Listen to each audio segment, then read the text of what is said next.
I'm Megan, and we'll be talking about America and the world. Wait, where's Gabby? I'm coming. No, not you, Gabby from the past. Gabby from the now. Oh, she's not here yet.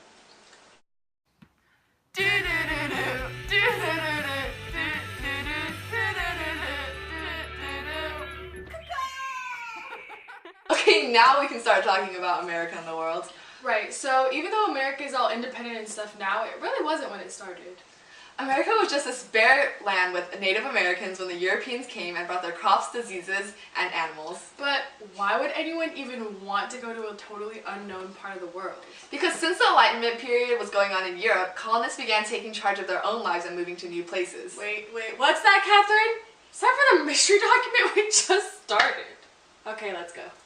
Okay, let's see what Catherine's picked out for us today.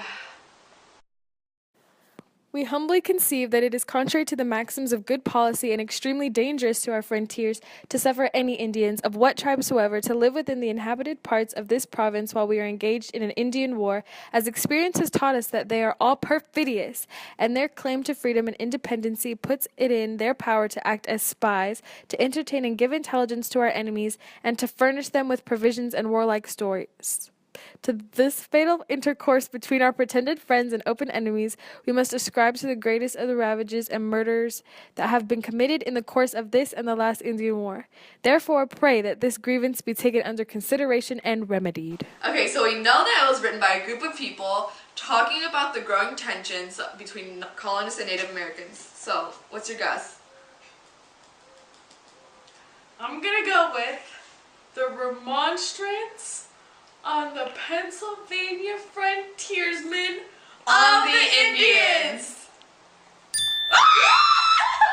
And Pontiac's Rebellion is just one example of how Native Americans stood up against the colonists through violence. And from then on, the Native American population would just decrease and decrease and decrease. Okay, but while the Native American population was decreasing, the number of Africans kept going up. Yeah, and since there were so many of them, they began influencing American culture with their voodoo and their musical instruments and such. Unfortunately, life for Africans in this new land took a turn for the worst. After Bacon's Rebellion and the inefficient headright system, that was this thing where indentured servants were brought in from Europe to work on the land, slavery was born, leading to centuries of social unrest for African Americans.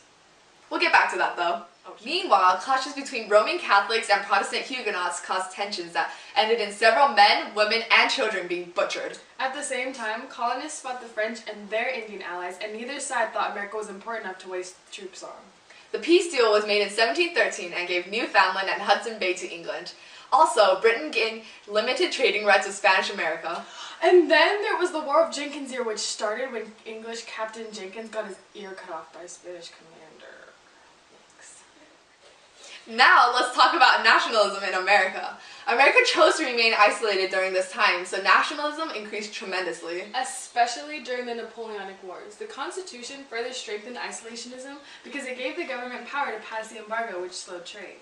The decrease in trade enhanced industrialism in America. Although industrialism increased, the whole idea of isolationism upset many Americans, but Adams chose to stay faithful to Washington's farewell address. Despite Adams' effort to keep America out of international affairs, given Americans' past, it was pretty much inevitable that we got involved somehow. Yeah, like when Jefferson bought the Louisiana Territory from France, even though he sided with Britain, unlike Madison, who tried to force Britain to get rid of the orders of the council.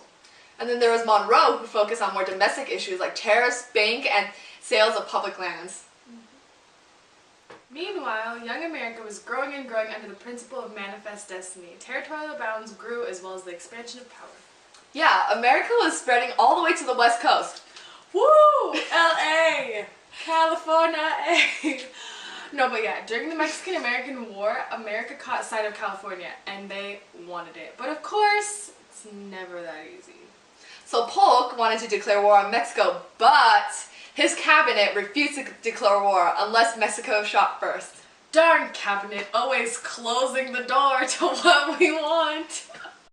The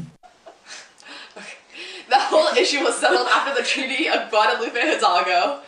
So technically the Civil War was between America, but England just loves butting in. Yeah, but at least this time it was for our own good. When the Union won the Battle of Antietam, they were able to win over England's trust, which gave them the foreign support they desperately needed. What's that, Harmon? Oh, finally! Harmon has just told me to rest assured the U.S. does finally move somewhere exciting. Asia. American foreign policy was going through this phase where it underwent several changes. China was a big one because we needed them for trade. To get to Asia, America figured it would be useful to have a gateway, so they looked to the Philippines.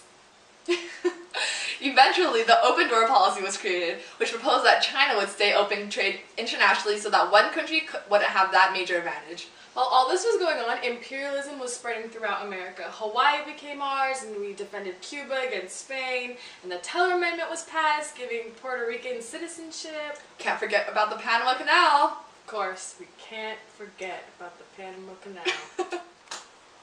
After World War I, America tried to return to isolationism, but failed because of the war debts owed by Britain and France. Oh, this AP test is really stressing me out. It's you okay. should quiz me. Okay, I'll quiz you. Alright, so first off, what was the Dawes Plan? Okay, so after the war, everybody owed everybody a lot of debt. So it helped Germany pay their war payments to Europe and France, who owed war debts to America. But America was the one helping Germany. Alright, nice. Okay, so what was going on at the beginning of the Roaring Twenties? Nativism, anti-foreignism, all that stuff was really high. Okay, what was the League of Nations? The U.S. actually failed to participate in the League of Nations, but eventually unofficial observers did join the conferences. Okay, this is a big one, the Great Depression. Okay, since Europe and America's economies were really, really closely related due to post-war debts, that is the reason that the Great Depression became an international issue. Okay, and what was the Washington Disarmament Committee? Okay, 1921, 1922, it resulted in a plan that kept the 5-5-3 ratio of ships that could be held by the U.S., Britain, and Japan. And what was the Five-Party Naval Treaty? Okay, that was in 1922 as well, and it embodied Hughes' idea on ship ratios, but only after the Japanese received compensation. Okay, and the Nine-Power Treaty? That had to do with the open door policy in China. It kept it open. And finally, what is the Kellogg-Briand, aka the Treaty of Paris? Okay, that was created by Frank Kellogg. He won a Nobel Prize for it.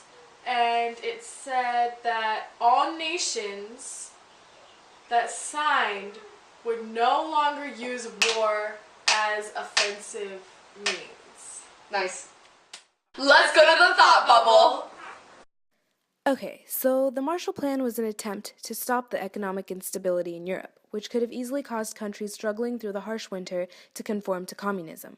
The plan was to use U.S. aid to combat this instability, and it was a success. Western Europe was rebuilt, and by 1950, production levels in industry were soaring. Japan, on the other hand, although it wasn't a part of the plan, was rebuilt as well. Douglas MacArthur was the undeclared leader there, and he forced Japan to adopt a new constitution, one that would give women the right to vote, and pledging that Japan would forswear war. In exchange, America became Japan's form of defense, and Japan started focusing on other things, like industry. In Germany, however, things weren't looking so great. Germany was experiencing its first Berlin crisis. Germany was split into the East and West at the end of the war. The capital, Berlin, was in the East, but it was also split into East and West. This meant that West Berlin had to rely heavily on goods from West Germany, but they had to go through East Germany first. Then, Stalin cut off all roads to West Berlin, and America responded by putting the Berlin airlift in action to transport supplies. Eventually, Stalin lifted the blockade and built the Berlin Wall, leading to years of hardship between families that were torn apart on either side of the wall.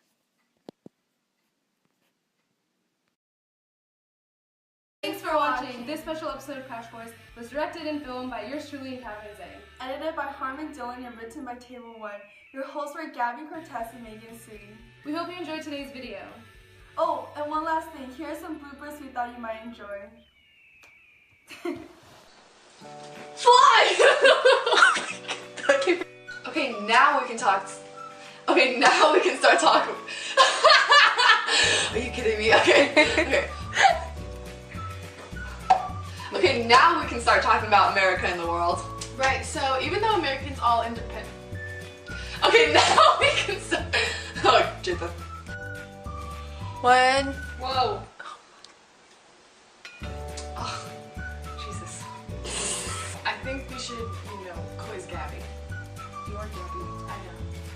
Oh, Gabby. Gabby! There's a fly in here, and I'm gonna kill it. Like you can see, like my eyes do this, like. I'll kill you, fly. America's given frick. I like looked at Harmon and I freaking lost my spot on the page. I do look at